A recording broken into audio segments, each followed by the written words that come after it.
سبھی لوگوں سے کہتے ہیں کہ میلز میں اسپیشلی 40+ ڈی جنریٹو چینجز آنا شروع ہو جاتی ہیں اور خواتین میں جو ہے وہ 35+ شروع ہو جاتی ہیں، تو تبھی سے فزیو تھراپی آپ کی زندگی کا حصہ ہو جانا چاہیے۔ ڈاکٹر صاحب، میں آپ کا شکر گزار ہوں کہ آپ روشن زندگی کا حصہ بنے۔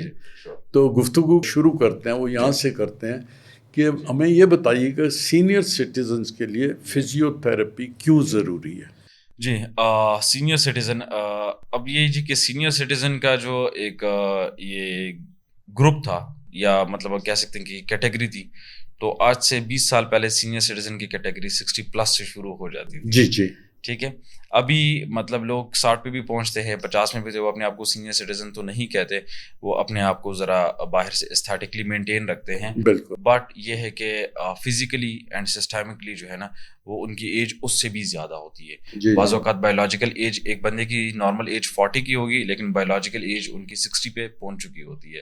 سو فزیو تھراپی جو یہ ہے، تو ہم سبھی لوگوں سے کہتے ہیں کہ میلز میں اسپیشلی 40+ ڈی جنریٹو چینجز آنا شروع ہو جاتی ہیں اور خواتین میں جو ہے وہ 35+ شروع ہو جاتی ہیں، تو تبھی سے فزیو تھراپی آپ کی زندگی کا حصہ ہو جانا چاہیے، تو آپ کو لیٹ 60s میں، لیٹ 50s میں بڑا ہیلپ دیتی ہے۔ جی۔